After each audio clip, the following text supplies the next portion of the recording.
Hi everybody, welcome back, and if this is your first time, welcome. My name is Haddad, and today I'm going to tell you about why prison is so difficult. It's obvious, right? Like, why is this dude telling us about prison being difficult? We get it. You're taken away from everything that you love. You're locked up. Your privacy is super dead. The guards are on power trips. The food sucks. The inmates want to kill each other. It's racist as hell. Yeah, like prison's hard. Duh, dude. Make a different video or stop making videos. Please be nice. I need to tell you this because it's something that unless you've been there, you probably haven't heard about it. And it's something that's not so obvious.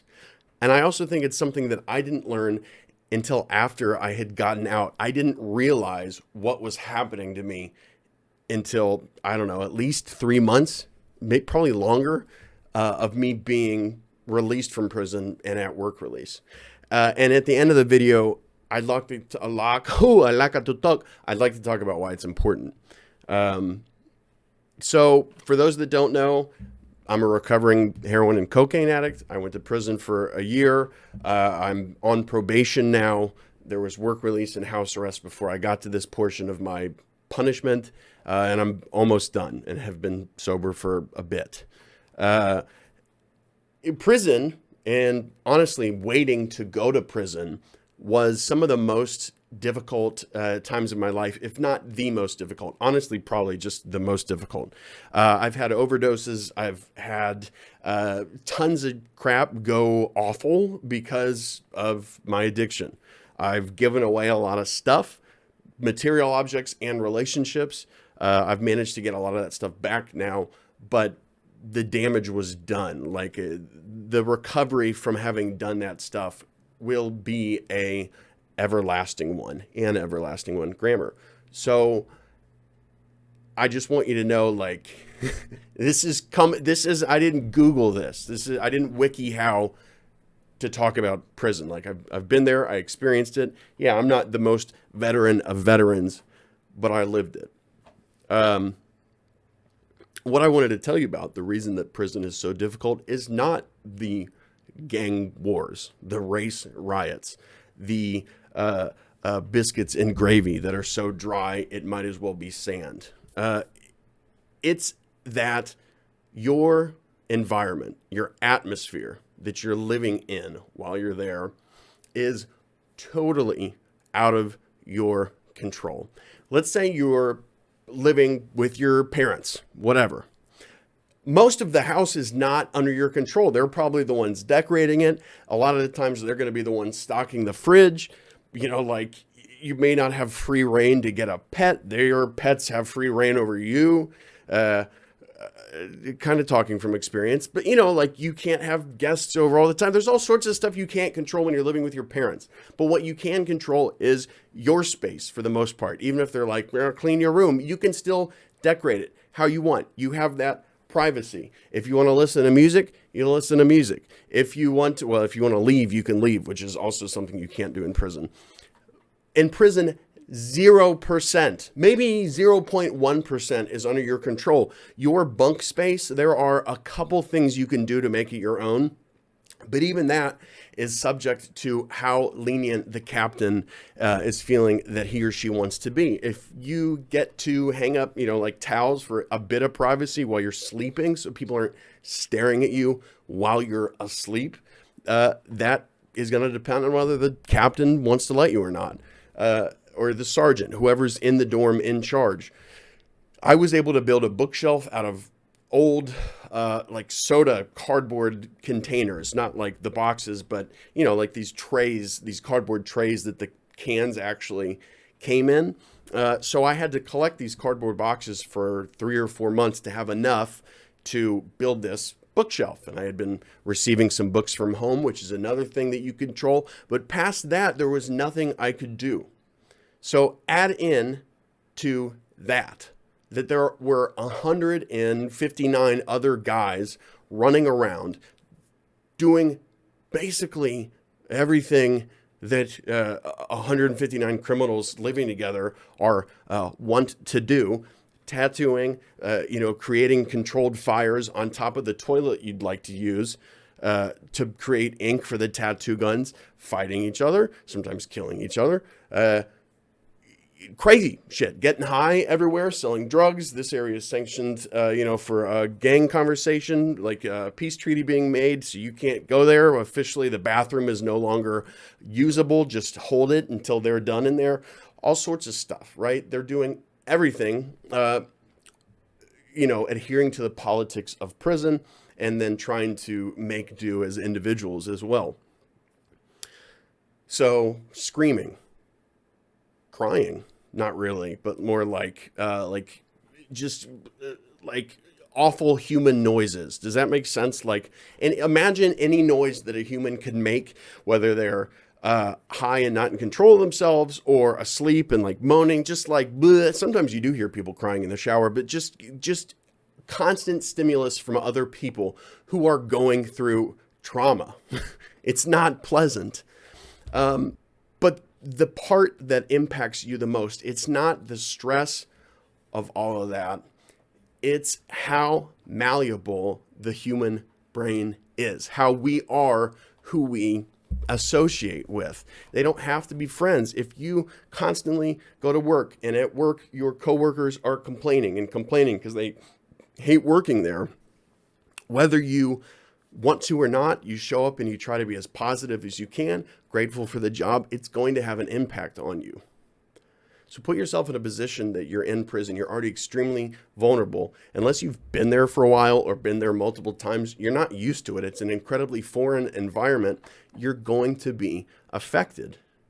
It's going to change you. I went in knowing that I was going to hear some stuff that I had only heard about on TV about racism. I knew there were going to be white pride organizations, gangs, and black only, Hispanic only.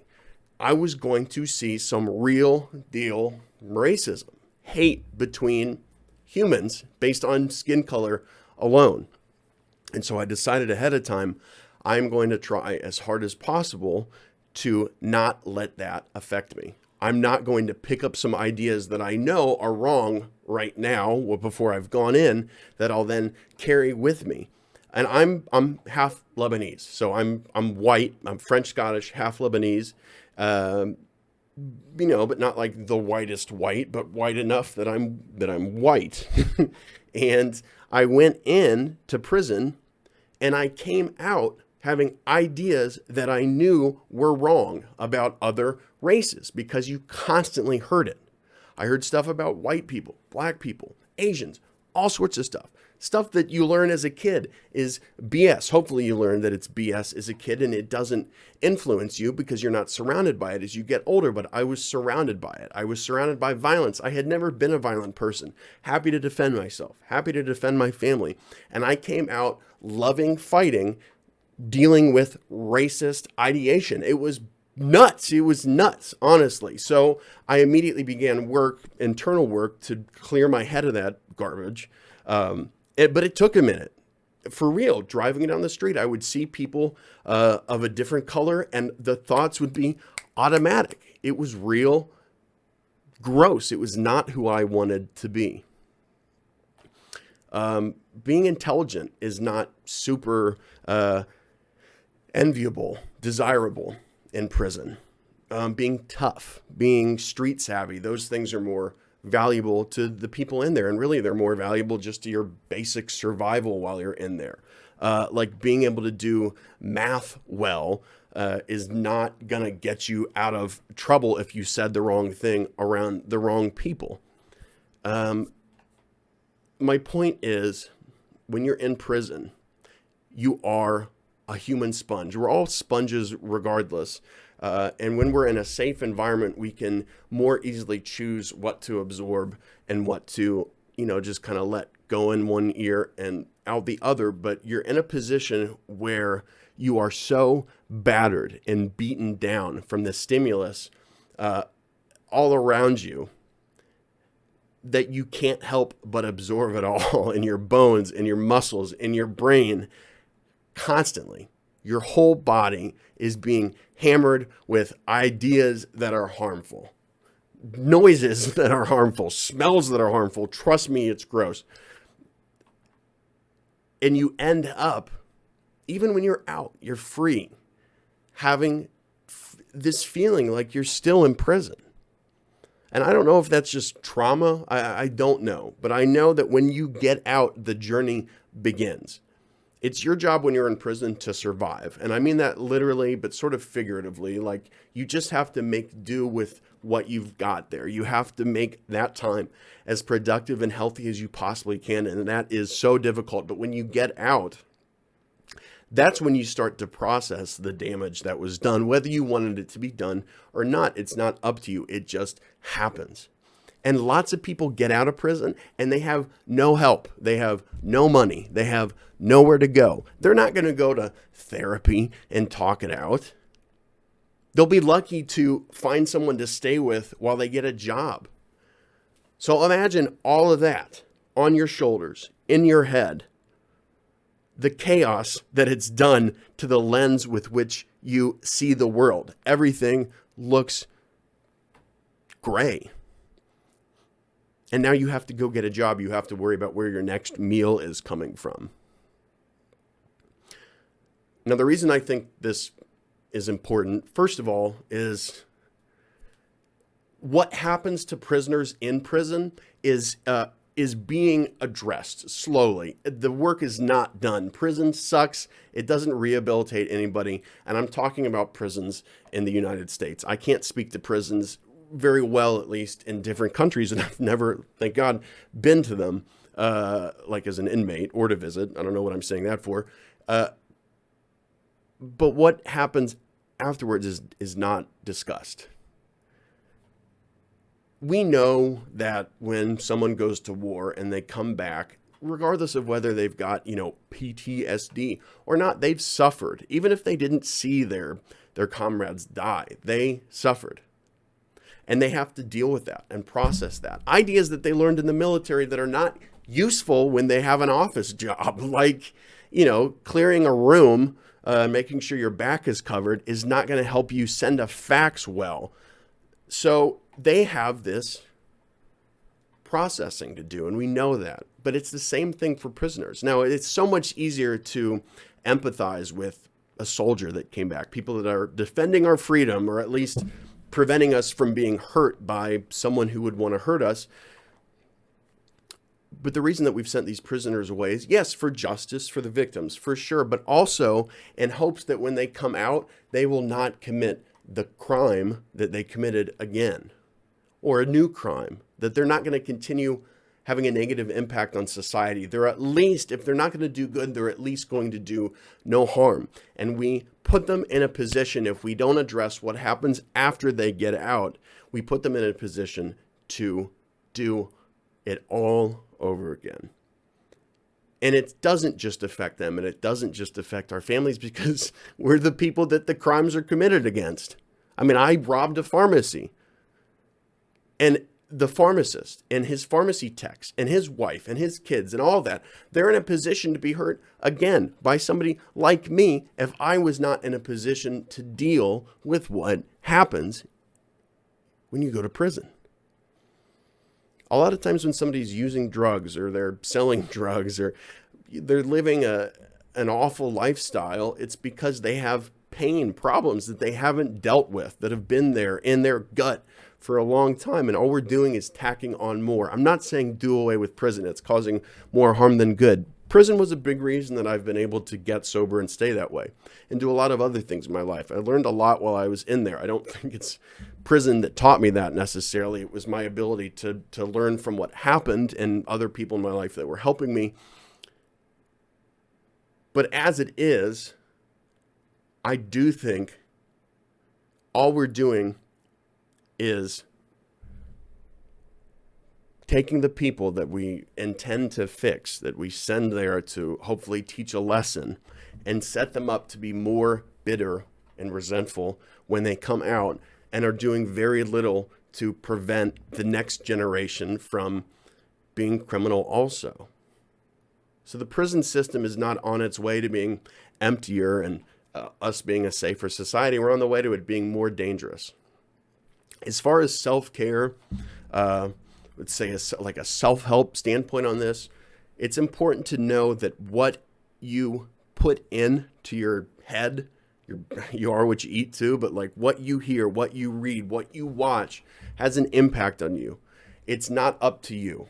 It doesn't matter if you approach these things saying, I'm going to be totally closed-minded. I'm not going to let it impact the way I think. It has to. That's the way the human brain works. That's part of the reason that we're here today. It's how we survived. We learned, automatically from our environments, whether it be, a dangerous Saharan plain or a tropical rainforest. I don't know my history that well. I don't know if we've ever lived in a rainforest, at least when we were becoming Homo sapiens. But my point is, we can't help but change due to the input that we receive.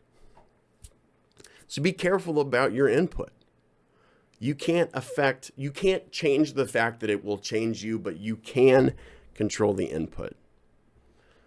I'm not great at this. Like, I put on junk to watch all the time. Like, most evenings are spent watching stuff on YouTube that's not good for me. It's not going to help me. It's basically idle chatter that I can just numb out to. Like, I'm not going to lie to you. I'm not a master of this trying to share my masterclass with you. But it is something that I learned because I was put in a position in prison to not be able to help but change negatively and then corrected afterwards. So the inputs that you surround yourselves with are up to you. Not always, not completely. I understand that. There's people in your life that you can't just eject because you want to be happier and healthier. Sometimes you just have to tolerate it. But I think in most situations you do have more agency than you think. I know I did, and it took me 30 years or so to realize that. Take care of yourselves. Have a wonderful day. Just mull this over. How it relates to you and how it relates to the people that are getting out of prison, or the soldiers coming home, or the person that's going to work day in, day out in an environment that is unhealthy, surrounded by people that are not happy to be where they're at. Because those people are struggling too. You don't have to go to prison to be set up, to be surrounded by painful negative input. Have a good day. Let me know what you think. It's a little more free form. I didn't think much about this before I started talking because I've thought about it off and on for, I don't know, I guess a year now. Talk to you soon. Bye.